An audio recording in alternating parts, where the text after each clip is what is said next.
आप देख रहे हैं न्यूज खरी खरी और मैं ललित शर्मा आज आपके साथ एक साक्षात्कार लेके आया हूँ। हमारे साथ हैं विकास शर्मा जो प्रबल दावेदार हैं मेयर की सीट के लिए और मुख्यमंत्री पुष्कर सिंह धामी के बहुत नज़दीकी माने जाते हैं। तो आइए आज जानते हैं कि विकास शर्मा जी का क्या कहना है। विकास जी, ये बताइए सबसे पहले तो सामान्य सीट होने के बाद मेयर की आपको कैसा लग रहा है? देखिए, ये एक सामान्य प्रक्रिया है क्योंकि हमारा जो आरक्षण है ये हमारा शहरी विभाग इसको निर्धारित करता है और शायद इनका रोटेशन रहता है। पहले हमारे एससी सीट थी, बाद में एससी महिला होगी, अब सामान्य सीट आई है। तो इसमें सभी हम लोग जो सामान्य के दावेदार हैं अपनी दावेदारी अपने प्रांतीय नेतृत्व के आगे हमने रख रखी है और हमारा भाई प्रांतीय नेतृत्व इसमें एक पर्यवेक्षक के रूप में आएंगे और वो सभी कार्यकर्ताओं की राय लेंगे कि कार्यकर्ता किसको चाहते हैं। उसी कार्यकर्ता को भारतीय जनता पार्टी अपना टिकट देगी और उसके बाद हम लोग चुनाव लड़ेंगे और कमल ही हमारा चुनाव चिन्ह है और कमल ही हमारा प्रत्याशी है। और 40 वार्ड है हमारे, 40 वार्डों में भी हमें कमल खिलाना है और पूरे शहर में भी हमें कमल खिलाना है।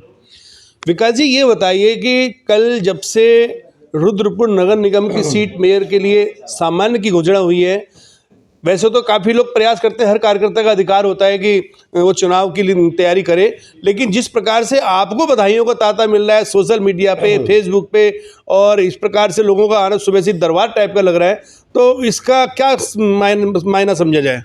देखिए, मैं बहुत लंबे समय से भाजपा में काम कर रहा हूँ और एक लंबा समय मुझे हो गया है।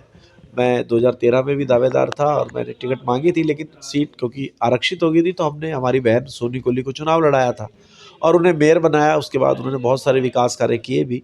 उसके बाद 2018 में भी आरक्षण हो गया, हमने अपने बड़े भाई आदरणीय रामपाल जी को चुनाव लड़ाया था और उन्होंने भी अच्छा काम किया है। क्योंकि अब सीट सामान्य आई है तो कोई ना कोई सामान्य प्रत्याशी लड़ेगा। क्योंकि मैं कार्यकर्ताओं के बीच में बहुत लंबे समय से हूँ और जब भारतीय जनता पार्टी की विपरीत परिस्थितियाँ थी तब से खड़ा हूँ, तो शायद कार्यकर्ताओं का भी एक विश्वास है संगठन पे, प्रांतीय नेतृत्व पे, कि उनको लगता है कि शायद मेरे जैसे कार्यकर्ताओं को जिम्मा मिलेगा। तो इसलिए कहीं ना कहीं कार्यकर्ता बहुत उत्साहित भी हैं और मुझे भी लग रहा था कि अभी तो कुछ हुआ नहीं है, अभी तो टिकट फाइनल नहीं हुई है, लेकिन जिस प्रकार से कार्यकर्ता बधाई देने आ रहे हैं, मिलने आ रहे हैं, तो एक उत्साह का माहौल तो है ही है और इसमें अच्छा होगा शहर के लिए। अच्छा, ये बताइए, आप छात्र राजनीति में भी हमको जानकारी मिली है कि छात्र राजनीति में भी सक्रिय थे, तो छात्र राजनीति से आपका एक प्रकार से राजनीति के क्षेत्र में एक पदार्पण हुआ था, तो छात्र राजनीति में आपने क्या क्या दायित्व संभाले थे और किस प्रकार की चुनौतियों का सामना किया आपने? देखिए, मैं डिग्री कॉलेज में जब मैं पढ़ता था, मैंने यहीं से डिग्री कॉलेज से एमकॉम किया है, मास्टर डिग्री हासिल की है कॉमर्स में।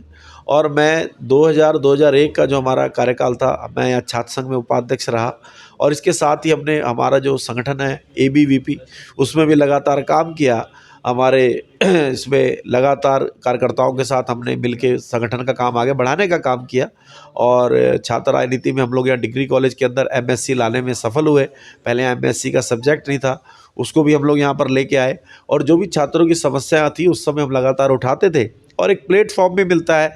अगर आपको समाज सेवा करनी है, राजनीति करनी है, तो डिग्री कॉलेज एक ऐसा प्लेटफॉर्म मिलता है कि जहाँ आप बच्चों के बीच में खड़े होके आपको बोलने की कला आ जाती है, आपको न्यूज़ लिखने की कला आ जाती है। क्योंकि उस समय हाथ से न्यूज़ लिखने का समय होता था, हम लोग हाथ से न्यूज़ लिखते थे और हमारे यहाँ जो सीनियर पत्रकार होते थे, मैं कई बार उनको याद भी करता हूँ, उन लोगों को हम लोग जाके अपनी एप्लीकेशन दे के आते थे कि भैया हमारी न्यूज़ लगा देना। और ऐसा उस समय राजनीति चलती थी, एक दौर था।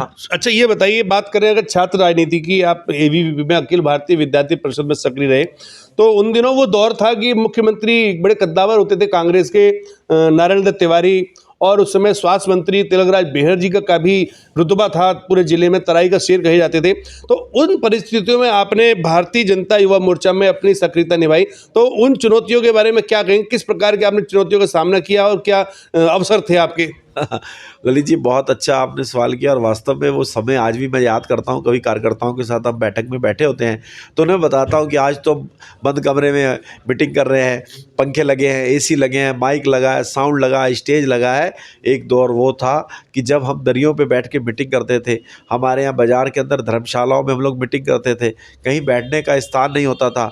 और यहाँ तक कि अगर हम पुतला फूंकते थे, अगर पंडित नारायण दत्त तिवारी जी अब तो स्वर्ग में चले गए होंगे, लेकिन जब उनका हम विरोध करते थे, वो मुख्यमंत्री थे, तो हम लोग कभी सिडकुल का आंदोलन चलाते थे। हम लोगों ने उनके लिए यहाँ उत्तराखंड के नौजवानों के लिए 70% रोजगार के लिए यहाँ माननीय मुख्यमंत्री पुष्कर सिंह धामी जी उस समय युवा मोर्चा के प्रदेश अध्यक्ष थे और पूरे प्रदेश के अंदर एक युवा टीम चलती थी जो भाजपा की हमारी मेन विंग होती थी युवा टीम, आदरणीय पुष्कर सिंह धामी जी के नेतृत्व में हम लोगों ने तिवारी जी का बहुत विरोध किया। और यहाँ तक कि जब हम पुतला फूंकते थे, पुलिस हमसे पुतला छीन लेती थी। और हमारे बहुत बड़े नेता आदरणीय तिलकराज बहड़ जी यहाँ उस समय स्वास्थ्य मंत्री थे, और कहीं ना कहीं हम लोगों पे उस समय भी राजनीति दबाव रहता था, और कई बार हम लोगों पे झूठे सच्चे मुकदमे भी दर्ज होते थे, और हमने उनका भी सामना किया। यहाँ पर एक बार बाज़ार के अंदर 12 वफात का जुलूस निकल रहा था, उसका बहुत विरोध किया बाज़ार ने, उसके अंदर भी हम लोगों पे मुकदमे दर्ज हुए, हम लोगों ने लाठियाँ खाई, और भी कई घटनाएं हुई महंगाई को लेके, इन चीज़ों को लेके। तो हमेशा हमने संघर्ष किया। वो भी दौर याद आता है कि जब कार्यकर्ता ढूंढने से नहीं मिलते थे, और हम लोग पकड़ पकड़ के लोगों को जोड़ते थे।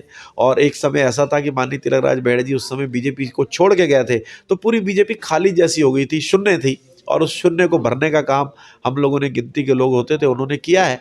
और आज ये भाजपा का जो परिवार इतना बड़ा हो गया है कि आप देख रहे हैं फल रहा है, फूल रहा है।